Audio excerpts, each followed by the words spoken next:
I'm going straight into you because I'm looking at you. Yeah, not over here where the image is. I'm looking at you.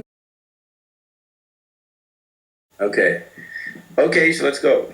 Yeah, Let's start. it's recording. So, was he right? Was he wrong? Was he human? I don't know. Yes, yes, no. Okay. No, no, Was yes. McLuhan right? Was McLuhan right?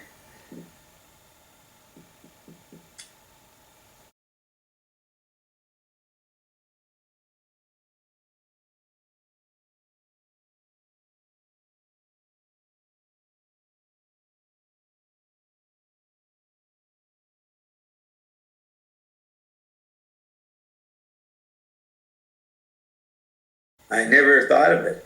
I never thought about it. That's the clue. I didn't worry whether he's right or not. It seemed pretty good. Okay, so now maybe we won't use this little preamble. This is No. we, this I got to figure out what to say here. Um,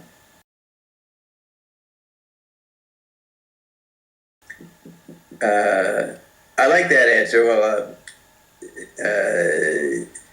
McLuhan was something to participate in. It wasn't an issue whether he was right or wrong. It was enjoying the patterns that he evoked. But generally, he was for sociological generalizations, he was correct. Um, so those that are political and say that he left out the management, the power dynamics of bureaucrats, and how they frustrate change. He that could be applied to him, but his message was about how management, in the long run, couldn't stop the changes that were happening to the people and to the technologies. So the power element was not perfect. That management, he called it management, that he was a bit limited on how he didn't understand or didn't yeah he didn't understand, he didn't believe that management could frustrate the change so much that they could stop it temporarily. So many of his predictions of rapid changes that were coming in the 60s and 70s, they didn't happen right away because management was able to stall them. But management became ridiculously backwards and ridiculous, and it alienated the populations. Their images became, I don't want to say corrupt, but they became so irrelevant, like doggedly holding on to the bureaucratic controls that they thought they could manage, that the population got disgusted with the politicians or with the management. And, I guess people generally now, once with the Android meme, they're even more frustrated. That's what motivated me to talk publicly that people need to use McLuhan's language. It was the most correct for the big patterns um, to answer back power to the bureaucrats. Have a better language of saying this is how you should discuss what's happening, not with your silly, irrelevant humanist terms or political categories. And they were inadequate. So nowadays, people say McLuhan was right. That's a real common thing you'll see in journalism. That he predicted, nobody understood him in the 60s, and nobody knew that what he was talking about would happen. Like they say, it is a global village now. But he never emphasized the global village, he emphasized the global theater and the meanings of that. And they don't quote what McLuhan actually said when they say he's right. They keep it very mundane, and they don't mean the medium is a message the way he did. So his words, global village, the medium is the message, it's very easy for people to accept those terms. But it's like any famous scientist or artist, the public description of what they've contributed to the social mortar, the artist often would disagree with it. The artist would be more particular. The scientist would be more particular. I've heard physicists say when people talk about quantum particles and we're in two places at once and they make generalizations about quantum physics, the physicist says that's not what we're talking about. But the McLuhan's point is that you enter the public language. Marcel Duchamp said, an art form usually becomes the public's after about 30 years.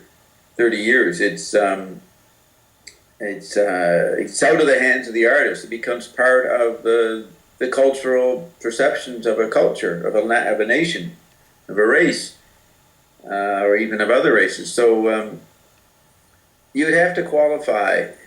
I remember my friend Don. He was sort of interested in McLuhan, but he never really studied him.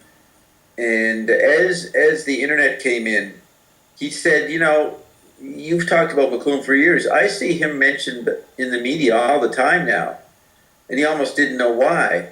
So occasionally, when I was at his home in Toronto, he would say, "Oh, look, the newspaper's talking about McLuhan," and he would quote what the newspaper said. And I said, "That's really inadequate. That's actually not correct." And he would puzzle about that. You mean what they're saying McLuhan is right about, and they're making a big deal out of him in the general mainstream media. You're saying that's not really what McLuhan said. I said, exactly. And I did this with him so many times that eventually he figured out how to at least see the media wasn't talking about McLuhan correctly. He could see it himself. This one example is a quote, many quote from McLuhan saying, "Art is anything you can get away with," and you say he never said that, for example. Yeah, it is that quote is laid out in the Medium as a Massage, but it is not written in the text style of a lot of the other quotes that he actually did say. And McLuhan would never say art is anything you get away with, because he had a definite meaning of art, and he wouldn't waste his time with a slang term. Now, someone else would have said it, and he would have put it in there, but it's not in quotes. He has quotes from John Cage, and they're in quotation marks, and a few other people, so you know that John Cage said them. But that particular quote is not quoted. And so it looks like you could make the case it is by Marshall because it's not in quotation marks. But there's no reason why he would say that. Marshall always talked technically. He always was very precise with his language. He did a whole history, a whole book on the history of art. And he had certain definitions. Mainly, art is anti-environment. And it's very specific what he says. Why would he say art is anything you can get away with? He didn't make flippant statements like that. He would make commentary. I can't even say casually. He'd be very pointed in what he said. He would describe what the streakers did. He would describe what the hippies were about, or this and that. And he would say it would fit within his system, his larger conceptual word framework. So I say he does not say that. And I don't know why. What's the point why would Marshall want to be known for saying art is anything you get away with? That's not. He wanted to update what art was. I mean, he said, a really good one is in Take Today. You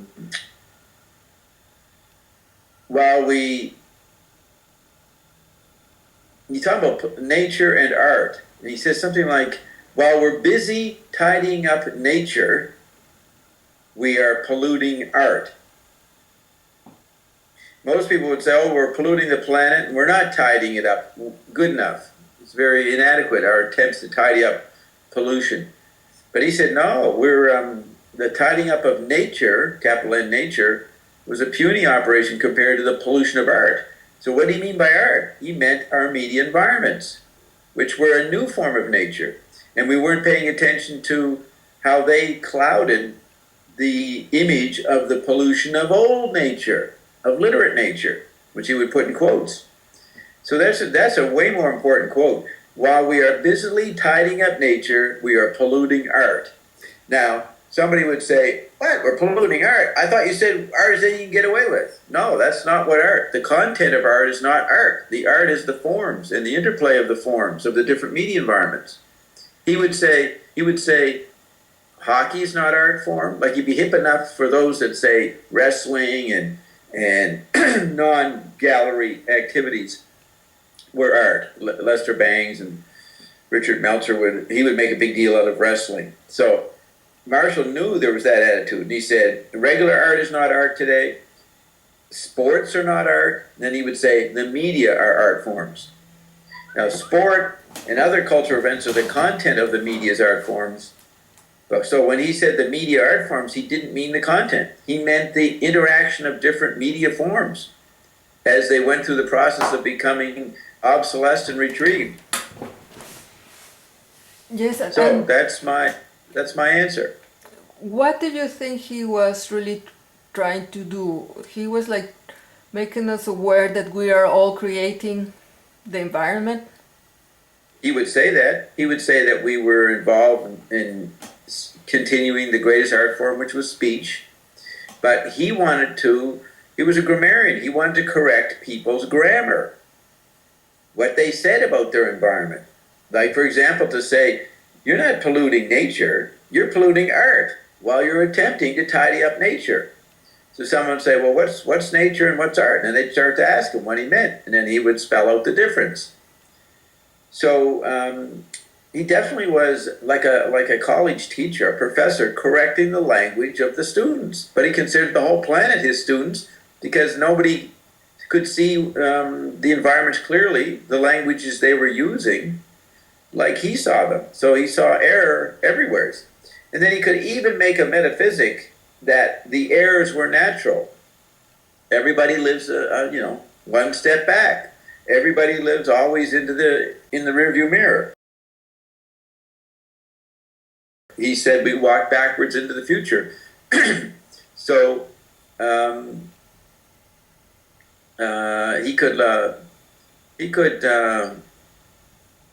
refrain from grammatically correcting people occasionally and just say the drift is we walk backwards into the future, and we're seeing it all around us. But if he got into a panel or a discussion with some other thinkers, he would correct them. Now, if I was McLuhan, I would correct you. What you've just brought up has nothing to do with what I'm talking about. Archaeological finds of strange cities that we don't understand and don't fit into our chronological step-by-step view of history, that's not, those are puny, he would say that's a puny operation. The environments that we live in technically in the Android meme today are so fantastic, they include every possible future that we could imagine that science fiction could come up with, we're already living. That's what he's saying. That's what McLuhan's saying. He's saying anything you retrieve, Atlantis, Lemuria, or any other strange stuff, is puny compared to what we are engaged in today. In that sense, we're not human the way humans think they are. Okay, I'm going to take a break here. I need to get a drink of water, so you'll edit this out. So let me just get a drink.